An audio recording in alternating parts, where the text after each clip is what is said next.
నమస్తే, మీరు చూస్తుంది అగ్ని 24 టాక్స్. నేను మీ రామకృష్ణ. రాష్ట్ర ముఖ్యమంత్రి నారా చంద్రబాబు నాయుడు మంగళవారం శ్రీశైలం దర్శించుకున్నారు. శ్రీశైలం మల్లన్న దర్శనానంతరం ఆయన కృష్ణానది వద్ద కృష్ణమ్మకు ప్రత్యేక హారతి ఇచ్చారు. కృష్ణాజలాలను నాగార్జున సాగర్కు విడుదల చేస్తూ గేట్లను ఎత్తారు.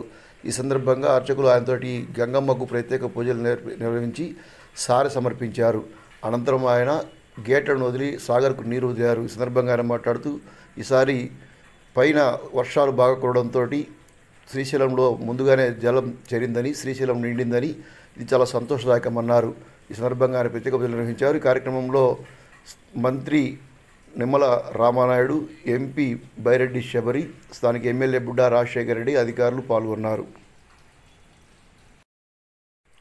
కార్యక్రమంలో భాగంగా ఆయన హెలికాప్టర్లో కృష్ణానది అదేవిధంగా పరివాహక ప్రాంతాన్ని పరిశీలించారు. ఈ సందర్భంగా ఆయన తన సెల్ ఫోన్లో ఈ దృశ్యాలను చిత్రీకరించుకున్నారు. ఇక్కడ కృష్ణమ్మ యొక్క పరవలను మనం చూస్తున్నాము. మొత్తం 4 గేట్లు ఎత్తి నీటిని కిందకి వదిలారు. ఇవి సాగర్కు చేరుతాయి. ఆ తర్వాత వచ్చే ఇన్పుట్ ఆధారంగా అవుట్పుట్ కూడా ఉంటుంది. శ్రీశైలానికి పైనుంచి తుంగభద్ర ఇక్కడి నుంచి వచ్చే జలం పెరుగుతుంటే దాన్ని బట్టి ఆ తర్వాత ఈ 4 గేట్లకు అదనంగా మరికొన్ని గేట్లు ఎత్తే అవకాశం ఉంటుంది. ఈ సందర్భంగా చంద్రబాబు నాయుడు గారు ఇక్కడ ఉండే పరివాహక ప్రాంతాన్ని, అదేవిధంగా కృష్ణా నదికి సంబంధించిన ప్రాంతాలని ఏరియాలు రివ్యూ చేశారు. హెలికాప్టర్ ద్వారా ఆయన దృశ్యాలు చూస్తూ తన యొక్క సెల్ ఫోన్లో వాటిని బంధించారు. ఆ దృశ్యాలు మనం ఇప్పుడు చూస్తున్నాం.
Thank you for watching Agni 24 Talks.